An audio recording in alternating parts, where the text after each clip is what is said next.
Hello ka everyone! Kagaya nga po ng sinabi namin, ay papakita ko po kung paano ko niluluto ang vegetable meal preparation namin for our dogs and cats na hinahaluan ko minsan ng chicken breast o kaya naman ay chicken liver. Pero sa ngayon po, ang ihahalo ko po ay chicken breast.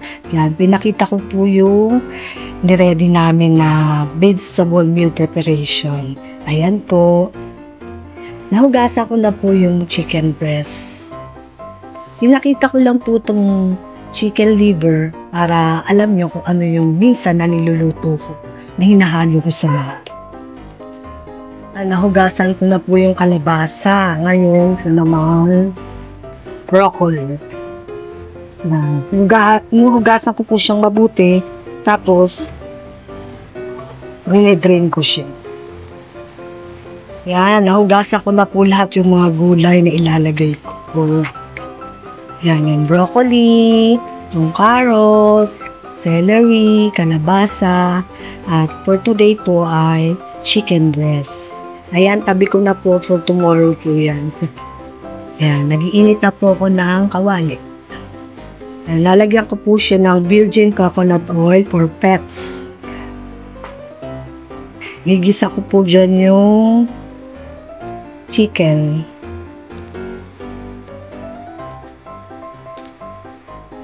Pero wala po siyang mga kahit anong halo ng mga seasoning, mga sibuyas, bawang, wala pong mga ganun. Anything, wala po.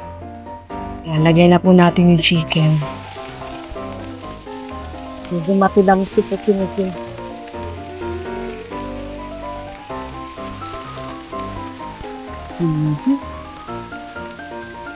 Yan, after yan, haluin natin yung chicken para malukot yung virgin coconut oil.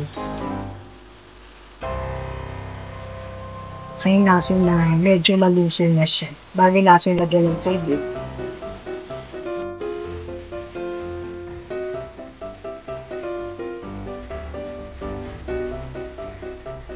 Maaga pa lang hinahanda na ni Ana yan.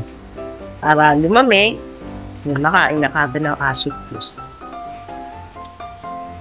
Ito po yung binibili namin na dati bumibili kami sa Pure Gold. Nakita naman namin yun. Ngayon, lagi silang walang stock. Kaya ngayon, ginawa namin sa Landmark. Kita kami bumibili. Ayun, marami silang stock. So, Landmark. Ito na yung Ayan, medyo nagtutubig na po yung chicken. Bibila natin siya ng aming flavor.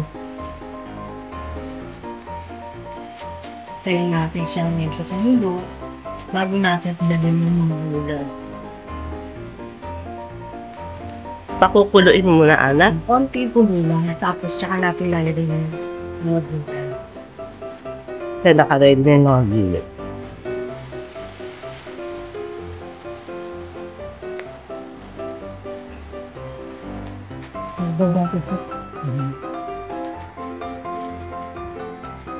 Ayan, kumukulo na po siya. Lagay na natin yung gulay.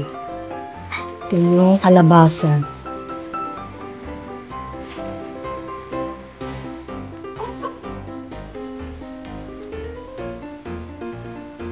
Ayan, naglilugaw na rin po ako. Naihahalo ko siya dito for dogs. Pwede na rin po ilagay lahat ng gulay.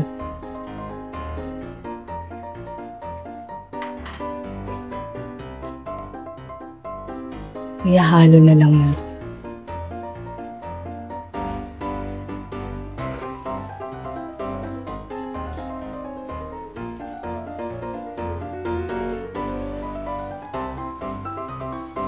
Una yung kalabasa, sumunod yung carrots, then yung broccoli, ito, tatapos itong celery.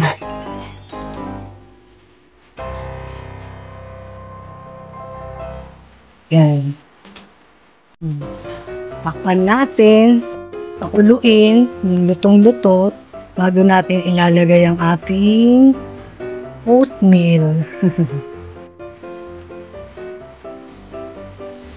Everyone, di ko na lang po lalagyan ng oatmeal kasi meron naman akong ilalagay na nilugaw, yung kanin. Ito na lang po yung husky namin ng gagawa ko ng oatmeal. Ayan po para sa husky namin kasi hindi ko po siya nilalagyan ng kanin. Bali, yung sarili niyang pellets, tapos lalagyan ko lang ng gulay, tapos lalagyan ko siya ng oatmeal. Ito naman po yung sa dogs. Pellets ng dogs namin. Nuhugasan ko lang po siya ng konti, tapos nilibre na. Konti-konti lang. Nahaluan ko siya ng pellets din, tapos may kanin. Tapos yung sa husky nga namin, iba kasi yung pellets niya. Yung ano ba ang pangalan no? Royal Canin. Royal Canin. And, Royal Canine, Royal Canin. Pwede rin ako. Na? Yan. Hinihiwalay na po yung para sa cats. Yan.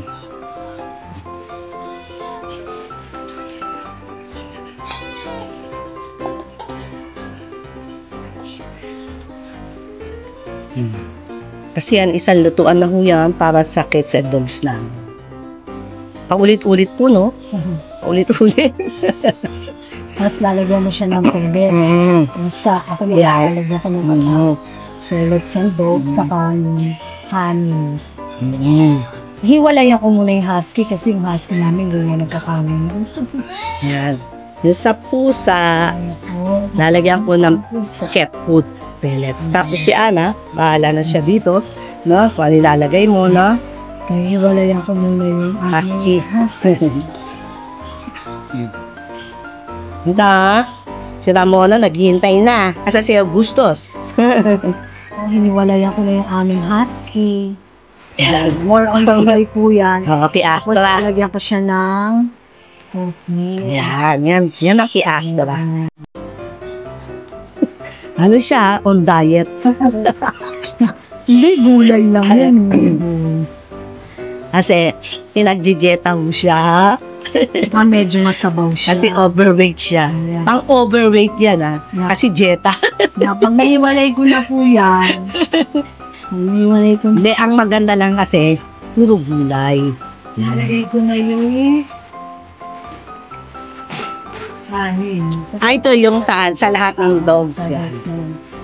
Yan. Hindi maano yan. Medyo Sticky. nasty. Nakaya ng tubig. Pero okay na.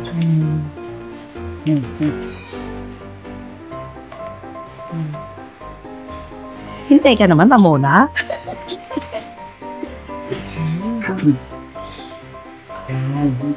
Mga Yan. kanya-kanya. Tapos, lalagay mo sa kanya-kanya plate. Lalagyan ko ng konting pellets. Konti lang. Konting-konti. Toppings. Dalawang kutsara. Pag nandun na sa plate nila, lalagyan mo ng toppings na pellets. Tingnan nyo naman mo, ha? Soba. Ito yung celery. Gugupit-gupitin ko na lang yan. Para sa husky din. Para sa husky. Ito sa husky, ito sa kanila lang. Dami ho yan. Kala mo lang konti, pero ang dami ho yan. Hinimay mo yan. Ako, ang dami ho. Tapos meron pang toppings na dog food. Tapos may vitamins pa. Oo, lahat yan. Lalagyan na ba? Di pa. Kasi mainit pa, no? Pag medyo malamig na, doon po lalagyan ng vitamins. Nakikinig siya. Lahat to ng kwento ko, vlog namin, pinakikinig. Papalamigin. Papalamigin, bago lagyan ng pellets. Ay na, vitamins.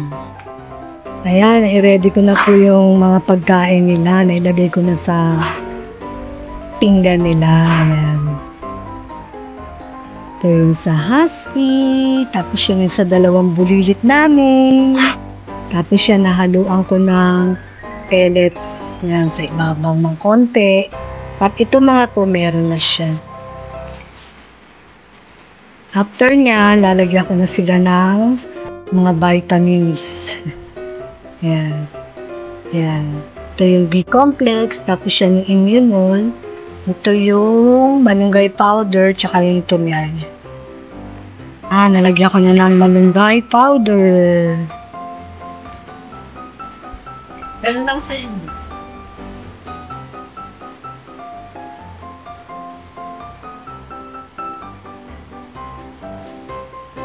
Nalagyan ko na po lahat ng mga vitamins. Yan, ready to serve na po.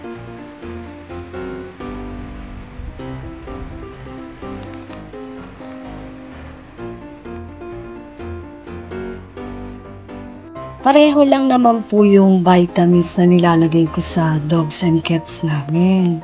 Kaya lang, minsan merong pang araw-araw, meron namang for 3 times a week lang. Ayan, ito po pang everyday. Ayan, meron siyang malunggay, powder, may turmeric, ayan, immunol, tapos to B-complex po itong dalawa na to. Tapos ito po yung probiotics nila. Yan po yung 3 times a week lang. Tapos ito, meron kami extra na mga vitamins, yan, may calcium. Tapos pagka minsan po, nilalagyan ko po siya ng appetite booster. Yan.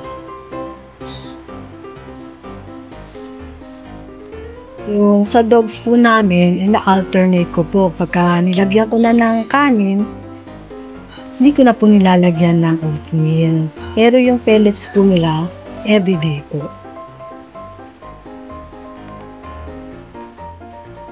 Ayan, malabing na po yung pagkain ng cats namin. Maano pa yung pinalamig ko muna kasi mahirap himayin pag mainit.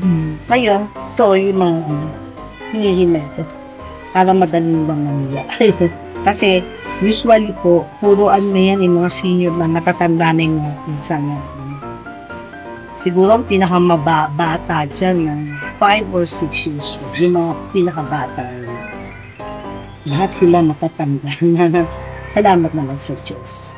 Na-watch na rin yung kanilang pellets, tapos bring na rin. Ayan na rin po yung vitamins na ilalagay namin sa face.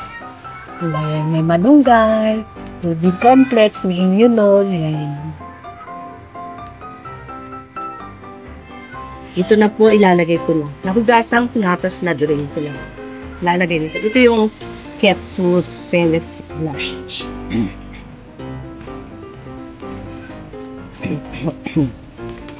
Ngayon, ito pong konting tubig na to, itatapon ko. Ito yung pinagbabangan. Kasi andito yung sustansya pa rin ng pellets. And then, ito po yung mga vitamins nila. Ayan. Ihalo na lang po. Ayan. Lalagyan sila ng malunggay powder. Konti lang. Konti lang. Mga 3. Maliit lang yung kutsara niyo. Ayan.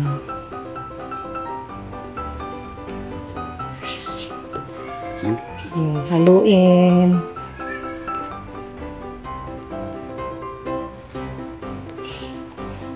Nalagay ko. Ito hindi ko na ginamit kasi masabaw mo baka matapon. Kaya ito for 5 guests to sa 2 lang dito. Ito isa, tapos isa. Kasi rin. Basta sharing lang sa ito 2. Sharing lang ako, pinipare ko. Tapos rin na rin ni Ana yung Ready to serve na. Ready to serve. Ready to serve na tong cat. Yung dogs tapos na kumain. Okay. Everyone, ayun na po ng vlog namin. Thank you for watching. Sinamahan niyo kami kung mga preparation na pagpapakain sa aming dogs and cats. Okay. Thank you for watching. See you next. Thank you. Meron po ditong magandang bilang. Nakatingin uli. Tignan naman tayo isa. Kumakain.